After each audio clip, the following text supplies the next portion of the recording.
Good morning, friends. Good morning, good morning, good morning to you. It is a good morning. It is a good morning out there. But it's already warm here in Waynesboro area because that's where I'm at. I'm Brian. I'm the pastor here at Christ UMC in Waynesboro. It's a sunny morning and it's a warm morning, and it's going to get warmer as it is across a good portion of the country, I believe, and probably just about everywhere you folks are that you're worshiping with me, or that you're with me today and following along here this morning, or whatever time it is. Because there's a pretty massive heat wave over all of our area. So stay cool, stay hydrated, drink lots of fluids, please. Again, this is kind of weird. Sorry, I'm almost distracted here, but I'm not seeing that we're live, even though it looks like we're live, but it's not notifying me that we're live. Excuse me, I'm going to try one more thing here. Well, that's not telling me it either. Well, I hope there's not an issue. So far, I'm only seeing me on here as well. So hopefully this gets fixed, taken care of. Let me know if you're there, please, folks. Let me know if you're there. Oh, our number changed. Oh, okay. Cheryl's here. Awesome. Okay, so at least we that tells me that it is at least somewhat working. Good morning, Cheryl. Good to have you. As I was saying, it didn't give me notification again that we were live. We had issues yesterday, and I had to go back in and share it because it wasn't showing up on people's pages. The people were having trouble finding our video from yesterday. So I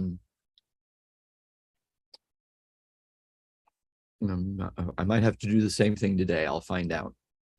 Good morning, Marcia.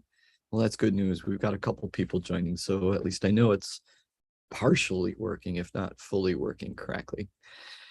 Anyway, this is PB Reads the Bible, and this is episode 4 on our journey through 2 Samuel. So we're looking at, let's put it this way, we're looking at the second half of Samuel, because it was all one book. But we're looking at chapter 4 today. And I know I usually do a lot of preamble, so to speak, a lot of chitter chatter before we go to the Bible itself, to the scripture. I'm going to cut back on that today because I have an appointment with I have an appointment with the family of Jolene Haywood to plan her worship for Friday at 2. Cheryl, I'll send you an email so you can put that out to folks, so that it will be here at the church Friday at 2:00. FB page and got it under videos. Okay, yeah, you're not getting notification either, and I don't know why that happened. It was yesterday and today, which is weird. Okay. Anyway, so we're going to jump right into chapter 4 of 2 Samuel, which isn't that long of a chapter. So we probably won't be here very long this morning, or whatever time it is you're watching. All right. So I'm going to read it, since it is so short. I think I'm going to read the whole thing and then go back and break it down a little bit, break into it. When Saul's son Ishbaal, or Ishbosheth, heard that Abner had died at Hebron, his courage failed, and all Israel was dismayed. Saul's son had 2 captains of raiding bands. The name of the one was Baanah, and the name of the other Rechab. They were sons of Rimmon, a Benjaminite from Beeroth, for Beeroth is considered to belong to Benjamin. Now the people of Beeroth had fled to Gittaim and are there as resident aliens to this day. Saul's son Jonathan had a son who was crippled in his feet. He was 5 years old when the news about Saul and Jonathan came from Jezreel. His nurse picked him up and fled, and in her haste to flee, it happened that he fell and became lame. His name was Mephibosheth. In other places, it's listed as Meribbaal. So it's another one of those cases where they changed the name because they wanted to get rid of Baal. Now the sons of Rimmon the Beerothite, Rechab and Baanah, set out, and about the heat of the day they came to the house of Ishbaal while he was taking his noonday rest. They came inside the house as though to take wheat, and they struck him in the stomach. Then Rechab and his brother Baanah escaped. Now they had come into the house while he was lying on his couch in his bed chamber. They attacked him and killed him and beheaded him. Then they took his head and traveled by way of the Arabah all night long. They brought the head of Ishbaal to David at Hebron and said to the king, "Here is the head of Ishbaal, son of Saul, your enemy who sought your life. Yahweh has avenged my lord the king this day on Saul and on his offspring."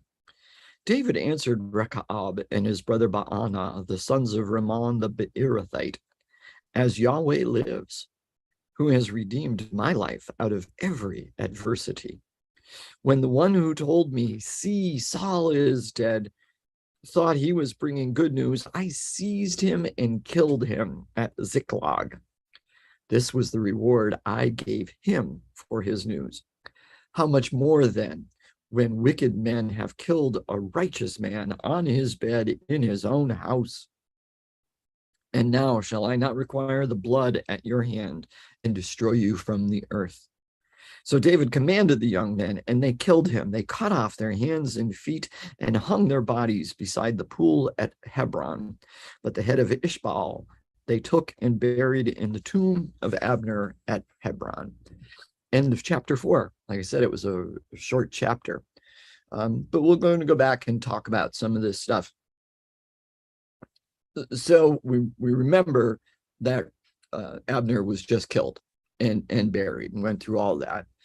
And Ishbaal had been afraid. We were told that in last chapter also that Ishbaal was afraid of Abner. But now that Abner is dead, he's still afraid.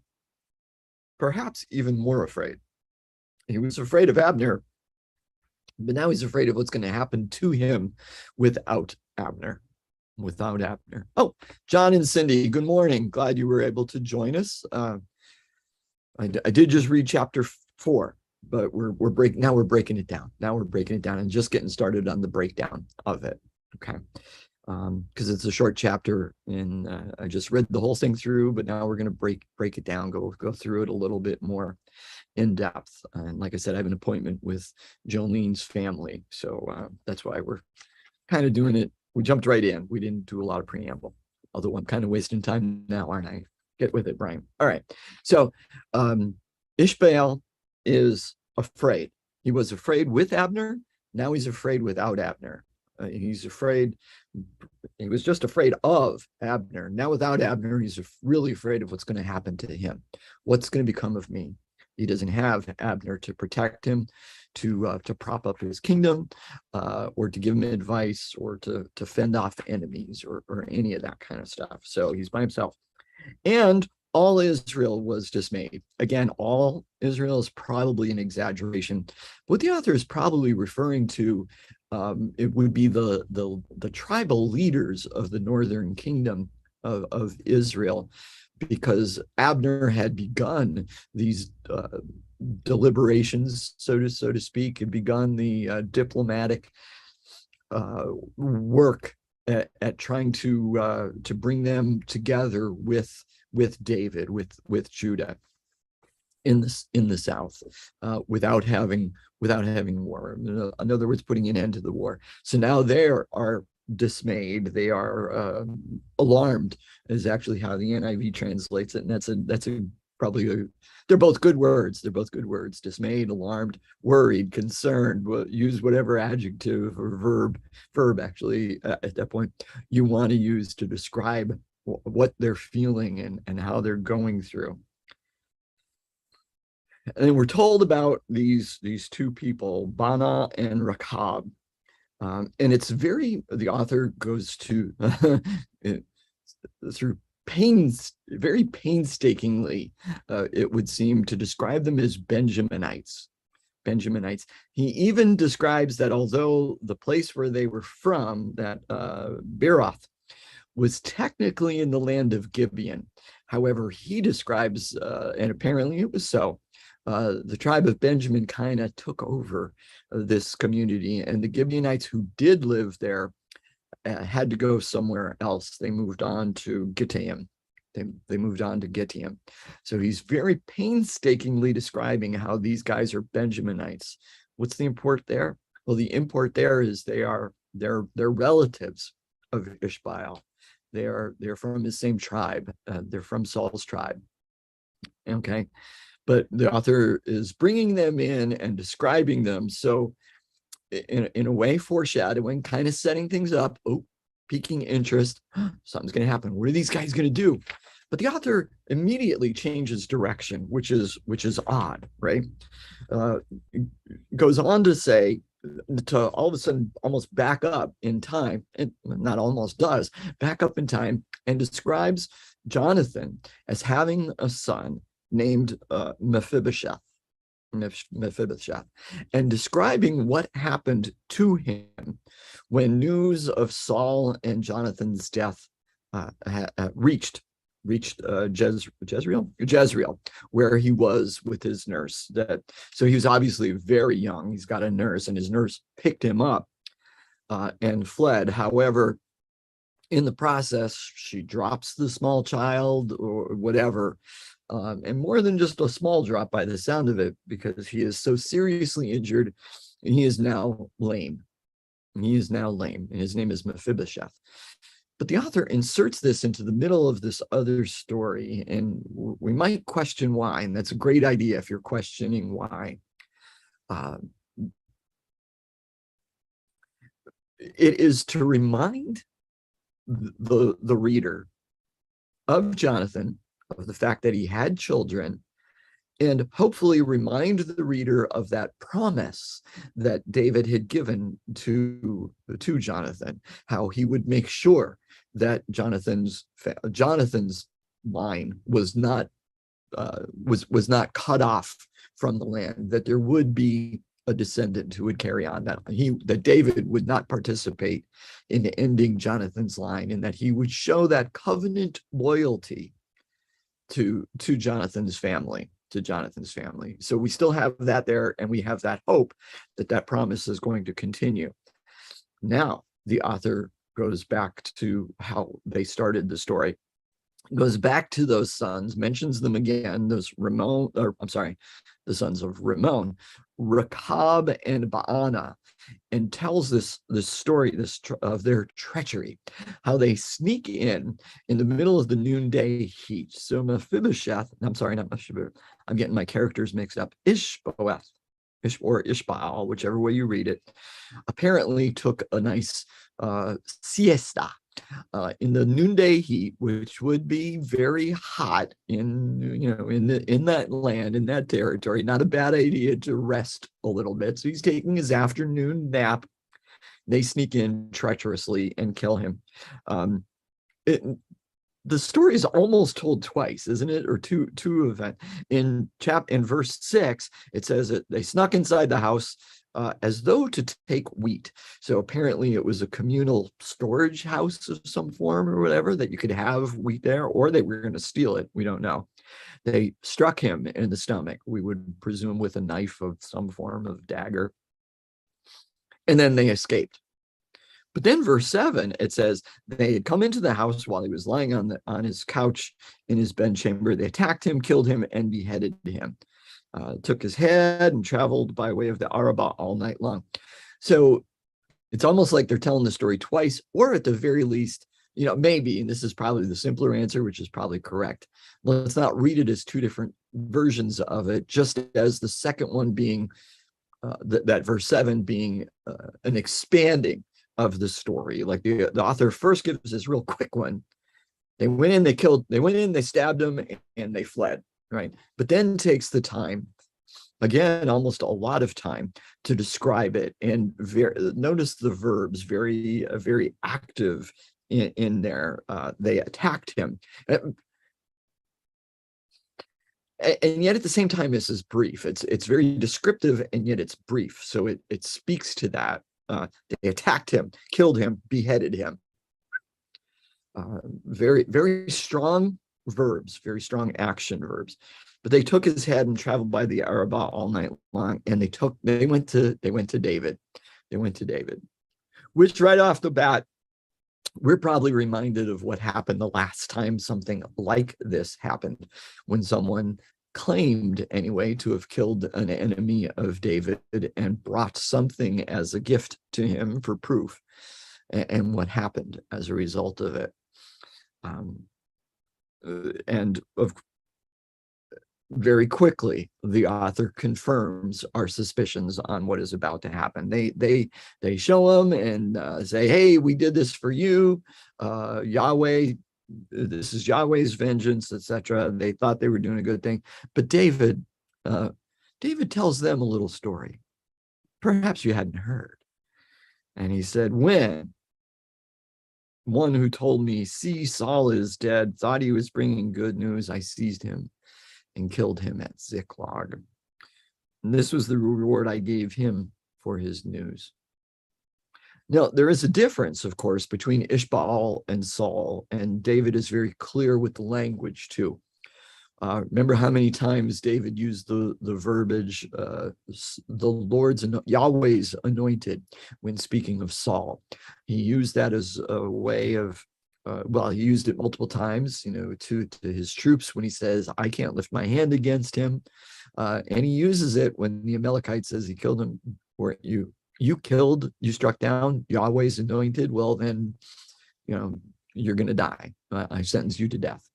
He does not use that verbiage with the Ishbaal, because Ishbaal was not Yahweh's anointed. We remember that he was only a king. He was propped up as a king only through the work of Abner. So it's not that these men raised their hands against Yahweh's anointed. His word is very specific, though.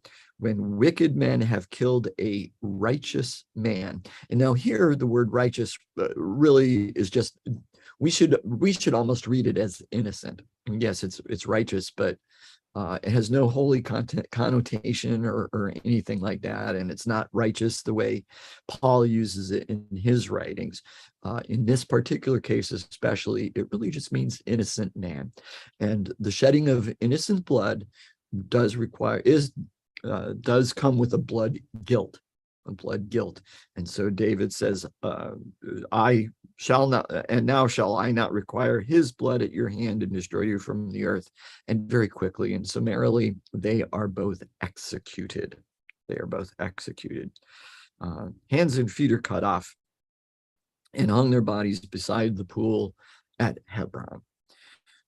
But the head of Ishbaal they took and buried in the tomb of Abner, which is rather ironic, isn't it? That the person he was most afraid of and had all that fear of and was starting to have the breakdown of relations with just prior to Abner's death is where Ishbaal ends up getting buried, or at least his head gets buried in Abner's tomb. So that's just interesting, I think. Now, some authors, and then that was the end of chapter 4, of course. We'll do chapter 5 tomorrow. I'm going to turn my pages here. The author has been very clear throughout the book of Samuel, the first half of Samuel, and now again in the second half of Samuel, doing a couple things. First of all, describing David's innocence of so many different things, and in particular, again here today, his innocence at the death of an enemy, quote unquote, an enemy. So that's probably for two different reasons. One, to try to silence critics who were accusing David of being responsible for those deaths, of having something to do with them. And there are some Bible scholars today that still say that it's almost over the top. They actually read into this story as because those two assassins were so quick to run to David and expecting a reward. Their thinking is they were promised a reward, that David had arranged it, planned it, but as soon as they got there, he had them killed so that they couldn't say anything. That's reading stuff that's not there, of course. Now, did David profit, shall we say, from the deaths of certain individuals? Absolutely. Absolutely. But the author is trying to make sure and make clear that David had nothing to do with them. So there is no innocent blood. The author is also doing this, and this goes back to the first half of Samuel. We saw it a couple different times. The difference between that David did not gain by grasping, or that he did not gain by grasping, but and in particular the use of violence, David refrained from using violence to kill Saul and take the kingdom by force that way. He was restrained. He turned back from the brink because Abigail spoke, and so he didn't go kill Nabal. Then he had another opportunity to kill Saul, and he pulled back, even though Ahazerah wanted him to go ahead and kill him. No, Azariah wanted to go and kill him. Some of those names are so close together, I forget which one's which, right? And I probably got it wrong anyway. But David, again, pulled back. And in some ways, this is preparing us and building David up, and then we're going to find a letdown where David does succumb to violence to, we might say, maintain his kingdom. One scholar puts it this way: the difference between gift and grasp, and that David was gifted of the kingdom and everything, but that it was God, that God offered this gift to David, until at some point David chose to grasp, to hold on to it. And we're not there yet, but the author seems to be setting us up for that point, keeps reminding us again and again how David has not used violence. Violence has happened all around him, but David was not the person using violence to gain his kingdom. That's not saying that David wasn't a violent man, because we've been told again and again that he is a mighty warrior and that he killed his share of people. But there's no blood guilt, and he didn't specifically use violence for his kingdom. At some point, we're going to see that change. Whether or not the author is trying to let us know in advance that that's going to happen, or just kind of setting us up for the fall, building up expectations of David being this amazing person who never does that. We don't know, but I suppose I should have used spoiler alert somewhere in there. Anyway, my friends, that's going to be it for today. Cheryl, I'll send you that email so you can get it out with that information, and we'll try to figure out what's going on here with Facebook, why it's not notifying and all that, but I don't know. And I'll look later and see. I might have to share this video again if it doesn't come through. Anyway, my friends, I do pray that today has been beneficial to you, that you have had, that you've experienced something, that God has told you something through what we said and what we've did, that you've learned something or relearned something. Just go about your days, not just today, but every day. Keep your eyes and ears, both physical and spiritual, open to everything that God, our living, loving, active God, is doing in your life. When you see it, when you hear it, say, thank you, God, and then tell somebody about it. Until we meet again, my friends, be blessed.